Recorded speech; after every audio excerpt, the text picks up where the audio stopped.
भाभी, ऐसे कैसे आप मम्मी की सेवा करने से इनकार कर सकती हो? आप इस घर की बहू हो। मम्मी आपकी जिम्मेदारी है। यूं अपनी जिम्मेदारी से मुंह मोड़ना एक बहू को शोभा नहीं देता। जीनल अपनी भाभी भव्या को सुनाते हुए बोली।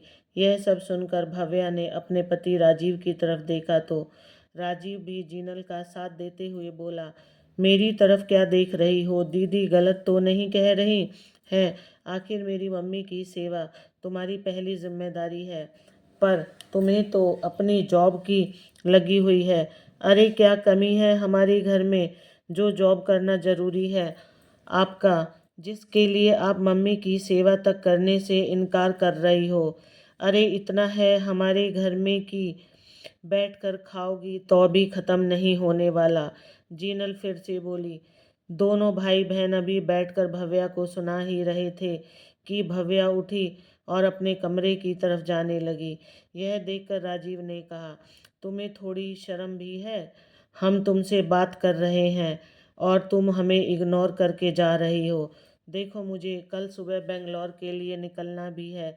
टाइम से सोऊंगी तभी तो टाइम से उठकर जा पाऊंगी। भव्या ने जवाब दिया और अपने कमरे में चली गई। यह देखकर जीनल बोली, राजीव बड़ा सिर चढ़ा रखा है तुमने भव्या को। ऐसे कैसे तुम्हारे मुंह पे जवाब देकर चली गई? अरे यह क्या एक बहू के लक्षण होते हैं? राजीव को गुस्सा तो बहुत आया। वो भव्या से बात करने के लिए कमरे में जाने लगा कि इतने में मम्मी के कराहने की आवाज़ आई। सुनकर दोनों भाई बहन पहले मम्मी के कमरे में गए। वहां अपनी मम्मी को दवाई देने के बाद जीनल तो वहीं बैठ गई और राजीव से बोली, तुम जाकर एक बार भाभी से बात करो, वो रुक जाए तो बेहतर है। वैसे भी ये बहू की जिम्मेदारी होती है, यहाँ बेटी होकर मुझे निभानी पड़ रही है। क्यों, तुम दोनों थक गए क्या मेरी सेवा करके?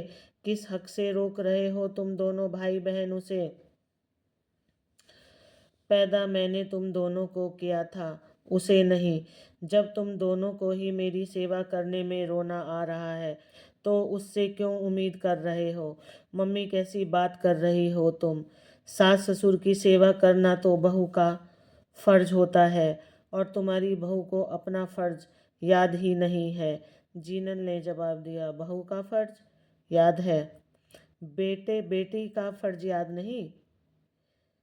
उसे याद दिलाने से बेहतर है कि 2 दिन तुम रुक जाओ मेरी सेवा के लिए। मम्मी, मैं भी ससुराल वाली हूँ, मेरे भी सास ससुर पति सब हैं।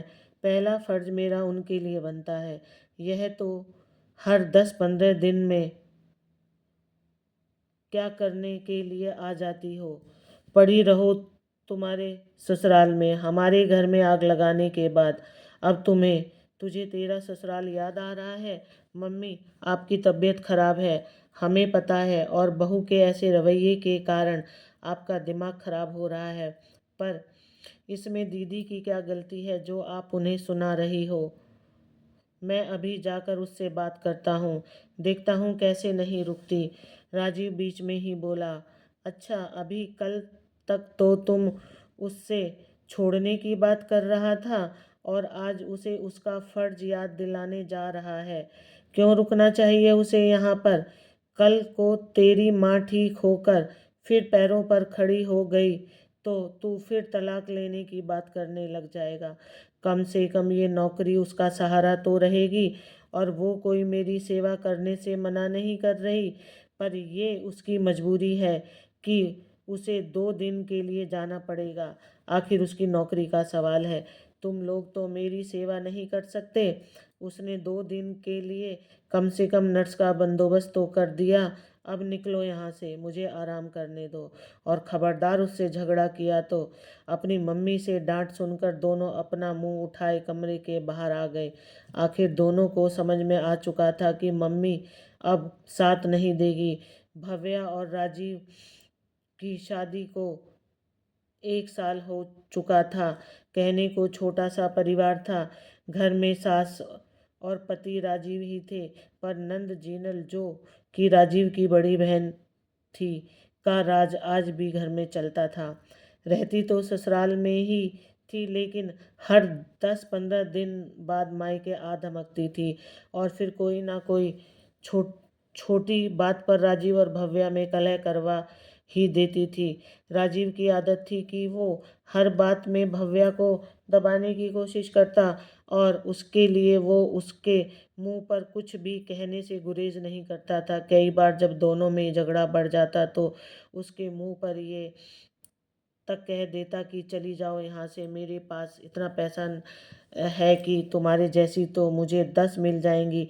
भव्या को गुस्सा तो बहुत आता पर हर बार वो चुप रह जाती। राजीव की मम्मी भी दोनों बच्चों को समझाती लेकिन दोनों अपने ही घमंड में चूर रहते। दोनों को ही भव्या को सुनाने में बड़ा मज़ा आता। लेकिन उस दिन बात ज़रूरत से ज़्यादा बिगड़ गई। जीनल उस दिन मायके आई थी। यूं ही इधर उधर की बात करते हुए जीनल ने कहा, अरे भाभी, कब तक फैमिली प्लानिंग करती रहोगी? आपके साथ रहने वाले सबके सब जल्दी ही माँ बाप बनने वाले हैं। आप लोग कब खुशखबरी सुनाओगे? अरे दीदी, जल्दी ही सुनाएंगे। आखिर हमें भी पता है आपको बुआ बनने की जल्दी है। राजीव ने कहा, हाँ ये तो है। मुझे तो एक प्यारा सा भतीजा चाहिए, बिल्कुल मेरे भाई जैसा दिखने में हो और अक्ल में भी। वरना भाभी की अक्ल तो, कहते कहते जीनल हंस पड़ी। अरे इसमें अकल है कहाँ? इसकी अकल तो घुटनों में है। मेरे बच्चे तो इसके जैसे नहीं होंगे। राजीव भी हंसते हुए बोला, अच्छा इतनी ही परेशानी थी तो फिर मुझसे शादी क्यों की थी? भव्या थोड़ी गुस्से में बोली, मती मारी गई थी मेरी जो तुमसे शादी कर ली, वरना तुम्हें पूछता कौन? अब देख लो ना खुद ही, इतना पैसा है घर में फिर भी नौकरी कर रही हो। मैं नौकरी कर रही हूँ क्योंकि तुम्हें एहसान जताने की आदत है। कम से कम इस नौकरी के सहारे स्वाभिमान तो जी रही हूँ। हम स्वाभिमान पैसा फेंको तो ऐसी 10 स्वाभिमानी लड़कियां पीछे पीछे आ जाएंगी। यह तो मैं तुम्हें झेल रहा हूँ, वरना कब का तलाक दे चुका होता। राजीव घमंड के साथ बोला। राजीव क्या बकवास कर रहा है? बोलने से पहले सोचना तो चाहिए। अचानक राजीव की मम्मी डांटते हुए बोली, मम्मी आप भाई को कह रही हो, भाभी को नहीं समझा सकती? झगड़ा तो उन्होंने शुरू किया, हम तो हंसी मजाक ही कर रहे थे। जीनल राजीव का साथ देते हुए बोली, तुम लोगों को हंसी मजाक और ताने देने में फ़र्क नहीं पता है क्या? और रही बात बहू की नौकरी की, तो वो उसे नहीं छोड़नी। जो बात बात पर उसे छोड़ने की धमकी देता है, उसे उस इंसान का क्या भरोसा? शुक्र करो कि उसके साथ फिर भी निभा रही है। बात कुछ ज़्यादा ही बढ़ती चली गई। भव्या ने मन बना लिया था कि घर छोड़कर जाने का, अपने कमरे में सामान पैक करने भी आ गई, लेकिन उसी दौरान उसे रोकने के चक्कर में सास का पैर साड़ी में उलझा और वो गिर गई। बस इसीलिए भव्या वहाँ रुक गई।